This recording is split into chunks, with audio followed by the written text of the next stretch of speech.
What's up, True Julo family? I'm Fanshin Cox. Thank you for watching the True Julo YouTube channel. True Julo is all about uplifting stories that speak truth in pursuit of justice and service of love. And this week, we are going to talk about some lessons that I've learned as a writer. I've already done a video on lessons that I've learned as an actor. And in all of these cases, there are the lessons that you learn as an actor, just like in any job that you do. The lessons that you learn as an actor can definitely serve you well in life in general, and that's true for lessons that I've learned as a writer. I am a playwright. I wrote a one-woman show that's really kind of the biggest thing I've ever written professionally. Is a one-woman show called One Drop of Love. I've talked about it a lot on this channel. You can go to the website, onedropoflove.com, if you want to learn more about it. But I learned some important lessons while doing it that I want to share with you. And these videos often are not just to share with you, although that is the biggest reason why I do them. They're also for me to remind myself. When I was going through the video I did on my journey from actor to writer to producer, it was so good because I saw that one video that I made around how to become a cinematographer or how to learn camera techniques. And I was like, yeah, right. So already for this, like you might notice that I went for a little bouquet in the background. I did a little different lighting, you see. So just going back to those is reminding me. So these videos are to remind me that there are still lessons that I have to learn and things that I've learned in the past that I might have forgotten to kind of keep going and stay inspired. So today's is 5 lessons I've learned as a writer. 5 lessons I've learned as a writer. Okay, so lesson number 1 is accountability, and it's about really how you hold yourself accountable to actually do the writing. I considered myself a writer for a long time. I started to learn about writing from reading The Hero with a Thousand Faces and then The Writer's Journey, and that was really important for me to do to get some sparks as a writer. And then also I joined the Write Club, and then I went to school, and it was in school where I realized that the way I work personally is I need some accountability. I need some discipline. I need like deadlines. And so having the deadlines of school really, really helped me. What I've learned since then is that I don't necessarily have to have a school deadline, but I do have to kind of have a self-imposed deadline. And I have to share that deadline with someone else. As an example, even with these YouTube channels, I'm holding myself accountable because I have said to you and to my friends and to other folks, I'm gonna do this weekly. No matter what, I'm gonna get a video out. And so having that in my head means that during the week, I'm constantly thinking about it. Even if I can take breaks, I do my self-care, but also that's always there. So think about for yourself, how can you hold yourself accountable? That is how you can kind of move forward, because ultimately a writer is a person who writes. The whole thing is that if you're not actually putting pen to paper or writing on your device, you're not really writing, you're just calling yourself a writer, and it is actually the act of writing that makes you a writer. And then you've got to actually make sure you do that consistently, and that there's an end goal. Your accountability is also about, on this date, I will have this draft completed. So accountability is key. And of course, that's a life lesson too, because in life, sometimes we have got to impose some deadlines on ourselves. We've got to actually make a statement out loud or written down, something that really helps us hold ourselves accountable. So do that favor for yourself. Find ways to hold yourself accountable. Number 2, I've talked about this a little bit on this channel before, is to protect your IP, your intellectual property, and also your personal property. And the way you do that is by doing some legal things. So first of all, if you're a film or TV writer, a content writer, then you should absolutely register your writing with the WGA. the Writers Guild of America. There's an East one. I believe they're located in New York. There's a West one in LA, but you should be registering your work. This is a way to protect yourself, and that is a way to reflect to yourself that you believe in your work,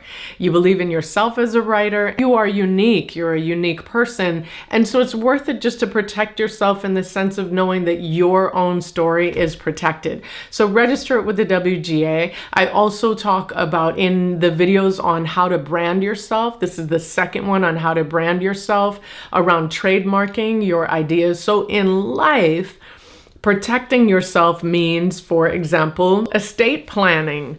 Estate planning is similar to registering your script with the WGA. It's a way for you to say, you know what, I have some things that are important to me and I want to know where they're going to go. And for us Black and brown folks, we especially want to know that your assets, your personal assets, are going to continue within this community. It is worth your while to protect your writing. Go to the WGA. There's a link in the description box and register your work. I love this one because when I was growing up, the meaning of my name is a bit complicated. It's a Chinese name. The word Fanshin means to turn over in Chinese, but it was so kind of challenging to explain that to people. It's also there's a whole paragraph of the opening of the book that I'm named after, Fanshin. So my parents told me that my name means to share, and I have always felt so lucky that that is what I was told my name means, because I believe in sharing. And as a writer, you gonna have to share.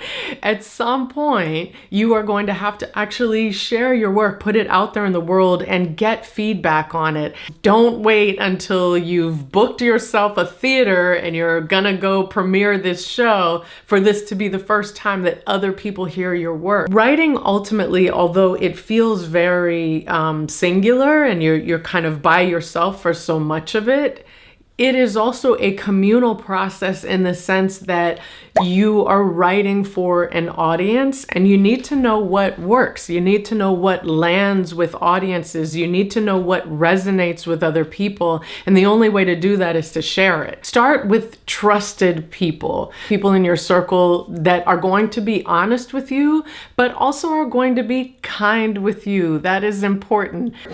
Exterior Kenneth Hahn Park day. Our couple is walking along and they stop because they see a kind of something moving in the road.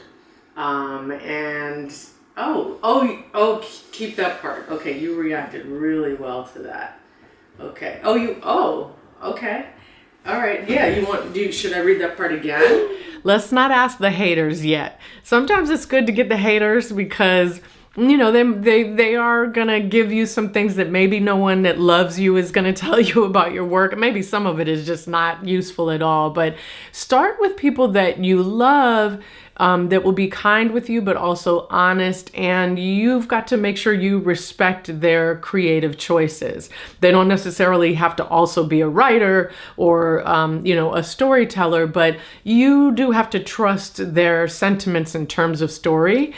Get a small group of people together, even if it's 5 or so. Another important thing to do when you're sharing it is to read it out loud so that you can hear how it lands on the page. You've got to get it out of your head. You've got to get those characters out of your head and have people read it. So invite folks over, even during COVID, maybe they can wear masks, but invite folks over to your yard or somewhere outside and have them read it out loud and record the reading, either just as audio or as video, because it's a great way to watch how they respond to your work as it's being read. You want to see physical responses. You want to see that this work is resonating and actually moving people. Share your work. It's very important. And again, life lesson, share yourself, right? Even if you're an introvert, there are things about you that are wonderful and shareable, and you should do that. Share your stories with other people. It helps to see you're not alone. Share, share, share. Lesson number 4, read. I know it's self-explanatory. If you're a writer, you're a reader. You love reading. You want people to read your work, and that's because you have read other people's work that you love and you admire. It's so important that you keep up with your reading. This is definitely one of those ones that I am saying to you, and not just to you, but also to myself, because you get really busy with work or life. It's easy to forget to just give yourself time to sit and read things. And it just means so much for your writing that you're reading other people's work, whether it's connected to the kind of story you're telling or the total opposite. It gives you inspiration. It gives you ideas. Keep reading. If you're a screenwriter, read scripts. The WGA has a library. You can read the scripts there. There are lots of scripts online available. That is feeding you as a writer. It's planting seeds for you. It's giving you ideas. Keep reading. And in life, of course, the beautiful thing about reading is that you get to experience these other worlds that otherwise you just are not able to live. But through reading, you're enveloped into a completely different world. And I think that honestly, ultimately makes the world a better place, because you are hearing the perspective of people that you know nothing about, but you're learning it. And I think really reading is part of what can make us all better human beings. And the last one, number 5, and I share this one in the video on 5 lessons I've learned as an actor. It's this quote from Oscar Eustis, who is the artistic director of the Public Theater in New York. And I read this in an article, a quote from him about how he approaches rehearsals with actors. And he walks in always to rehearsals with this kind of reminder or mantra in mind, which is greater clarity, deeper character, and more truth. Greater clarity, deeper character, and more truth. And I just love this one, because when I think about bringing clarity to audiences, bringing clarity to the story I'm telling, when I think about producing, I'm thinking about clarity. How am I making sure that this project is accessible to as many people as I can? When I'm living life, when I'm thinking about relationships, clarity is so important. And then deeper character. When you are writing, how can you constantly go further and further and further into the psyche of the characters that you're writing about, into their understanding, into their complexities? Go as deep as you can with these characters. Same in life and your relationships. Go deep with your relationships. Don't let them just stay on the surface. That's how we come to love each other and understand each other and have empathy for each other, is through deep character work, deeper character. And then finally, more truth. And True Julo, the first word in True Julo is truth, because I think that it is one that we are missing too much, especially in the stories of us, of Black and Brown, Indigenous and Asian folks, Latinx folks. We've been robbed in a lot of ways of our truths in our stories, because to really tell the full truth about the history of why we are disappeared from media representations, it's important and it matters. These stories matter. Telling the truth about these stories matter. Please give yourself permission as a writer to speak your full, challenging, hurtful, wonderful, joyful truth. Speak that in your stories, and your stories will come to life and be so meaningful to others because you've done that. I'm Fanshin Cox. This is the True Julo YouTube channel. Please subscribe to the channel. I am here to uplift you as storytellers and filmmakers, and encourage you to enter into the entertainment industry. And if you like this video or the others that you watch on the channel, please give them a thumbs up. It helps to get YouTube to share it with more people. And I hope you're having a wonderful week, and I will talk to you next week. Bye-bye.